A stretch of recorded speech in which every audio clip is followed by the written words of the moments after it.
आशा के मोती चैनल में गौ कथा। ये कथा भीष्म पितामह ने युधिष्ठिर को सुनाई थी। असल में भीष्म पितामह का कहना था कि गाय का मूत्र और गोबर इतना गुणवान है कि इससे हर रोग का निवारण हो सकता है। इतना ही नहीं कि इसमें माँ लक्ष्मी का भी वास होता है, इसलिए इसे बहुत शुभ माना जाता है। हमारे हिंदू धर्म में गाय को माँ का दर्जा दिया जाता है। कुछ लोग इसे गाय माँ और गाय माता कहते हैं।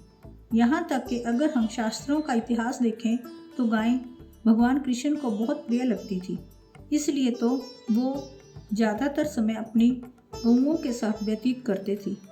भीष्म पितामह ने सुनाई युधिष्ठिर को ये कथा। एक बार लक्ष्मी जी ने मनोहर रूप यानी बहुत अद्भुत रूप धारण करके गौओं के एक झुंड में प्रवेश कर लिया और उनके इस सुंदर रूप को देखकर गौओं ने पूछा कि देवी आप कौन हैं और कहाँ से आई हैं।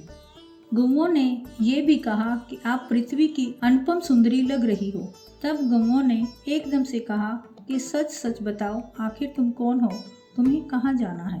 तब लक्ष्मी जी ने विनम्रता से गौओं से कहा कि तुम्हारा कल्याण हो।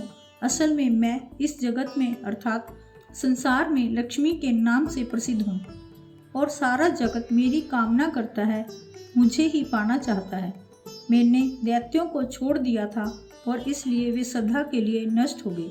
इतना ही नहीं, मेरे आश्रय में रहने के कारण इंद्र, सूर्य, चंद्रमा, विष्णु, वरुण तथा अग्नि आदि सभी देवता सदा के लिए आनंद भोग रहे हैं। इसके बाद माँ लक्ष्मी ने कहा कि जिनके शरीर में मैं प्रवेश नहीं करती वह सदैव नष्ट हो जाते हैं और अब मैं तुम्हारे शरीर में ही निवास करना चाहती हूँ।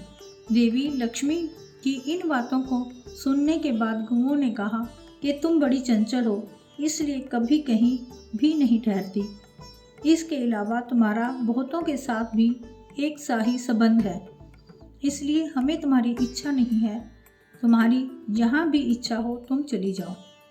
तुमने हमसे बात की, इतने में ही हम अपने आप को तुम्हारी कृपा का आभारी मानते हैं। गौओं के ऐसा कहने पर लक्ष्मी ने कहा कि ये तुम क्या कर रही हो।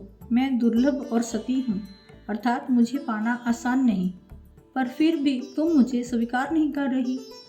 आखिर इसका क्या कारण है। यहाँ तक कि देवता, दानव, मनुष्य आदि सब कठोर तपस्या करके मेरी सेवा का सौभाग्य प्राप्त करते हैं। तुम भी मुझे स्वीकार करो। वैसे भी इस संसार में ऐसा कोई नहीं जो मेरा अपमान करता हो। ये सब सुनकर गौओं ने कहा कि हम तुम्हारा अपमान या अनादर नहीं कर रही, केवल तुम्हारा त्याग कर रही हैं, और वह भी सिर्फ इसलिए क्योंकि तुम्हारा मन बहुत चंचल है, एक स्थान पर नहीं रुक सकती। इसलिए अब बातचीत करने से कोई लाभ नहीं, तो तुम जहाँ जाना चाहती हो जा सकती हो। इस तरह से गौओं ने माँ लक्ष्मी का त्याग कर दिया, क्योंकि गौओं को मालूम था कि लक्ष्मी कभी किसी एक के पास नहीं रहती, बल्कि पूरे संसार में घूमती है। पर फिर भी माँ लक्ष्मी ने हार नहीं मानी। इतना सब होने के बाद भी वार्तालाप जारी रखी।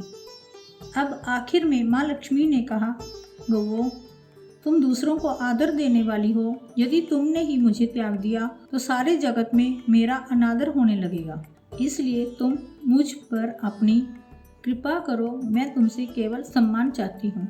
तुम लोग सदा सबका कल्याण करने वाली पवित्र और सौभाग्यवती हो, तो मुझे भी बस आज्ञा दो कि मैं तुम्हारे शरीर में किस भाग में निवास करूँ।